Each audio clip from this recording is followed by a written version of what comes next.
Hello everyone, welcome to Top Video Gems. I'm Jay, and today we're continuing my Halloween series review, where I'm going to review every entry in the long-running Halloween series, from the original Halloween all the way up until the 13th entry, Halloween Ends. 5 years had to go by for Dimension to decide to reboot the series after the maligned Halloween Resurrection, and this time, a new visionary takes the reins. Evil has a destiny. Rob Zombie's Halloween was released on August 31st, 2007, directed and written by Rob Zombie himself. Halloween 2007 opened at number 1, holding the title for biggest Labor Day weekend for quite some time. It finished at 80 million worldwide at the box office on a budget of just 15 million, proving there was still life in this long-running series. Halloween delves deeper into the mythos of Michael Myers, creating the childhood upbringing that brought little Mikey to become what we know to be the boogeyman, while also recreating the plot of the original movie, with Sam Loomis, Laurie Strode, and even Sheriff Brackett. This Michael seems to already show signs of being a killer, withdrawn, short-tempered, frustrated with his surroundings, and killing animals, but he loves his mama. I think his already concerning behavior is amplified with the mistreatment he gets from his family at home, even at school. Rob Zombie did a great job putting together the puzzle pieces of why Michael is the way he is. His aggressive outbursts come from his stepdad, his fascination as well as insecurities with women through his sister, and how he handles fight or flight with his bullies at school. Hey, it's the kid from Spy Kids. I may be reaching here, but I do think Zombie laid the groundwork for how a realistic killer can get watered and become something much more sinister.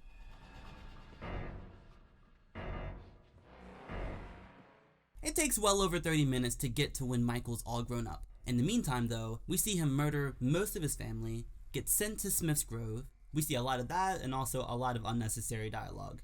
So technically, not that it really matters, but black isn't a color. We see his mother kill herself from grief, and after all of this, I feel like the excitement of not knowing what's going on or underneath the mask is gone a little bit. Once we get to the present day, I feel like this is a completely different Michael. Not a mysterious Michael, but a brute, manic Michael. And that puts him in a whole other category of scary for me. This Michael is what, 7 feet something? With a mask on, wielding a butcher's knife. In this universe, if Michael wants to get you, he's gonna get you. That's that.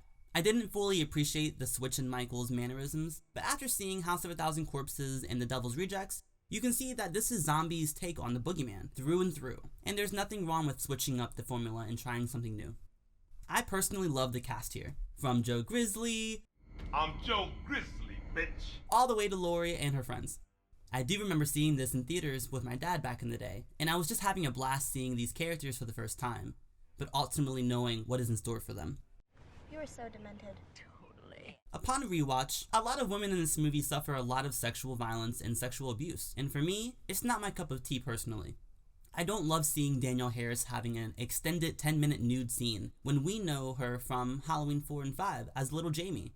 That's my one true gripe, because it just seems so one-sided with the men not going through any sort of violence like the women do in this film. But I guess when you get Zombie, you get all a Zombie, and this is par for the course for him.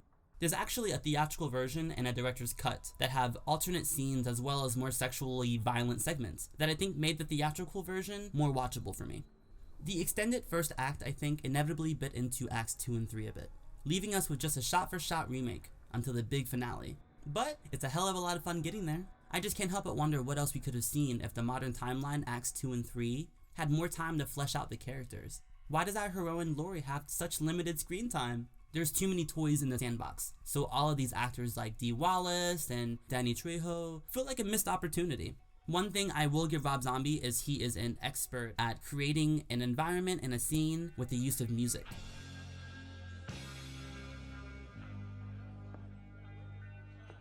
Everything down to the score and the soundtrack are perfectly orchestrated. Even if the story itself isn't as engaging, visually he made a beautiful film here.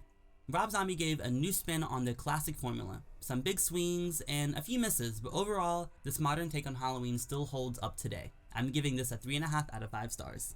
Next, I'll be reviewing Rob Zombie's sequel he never wanted, Halloween 2, or H2 for short. Take all the trashy dialogue and nastiness and amplify it by 5. If you enjoyed this video, please drop a like if you can, subscribe, hit the bell to know when the next videos are dropping. Thanks for dropping by Top Video Gems, I'm Jay. Happy Halloween, everyone.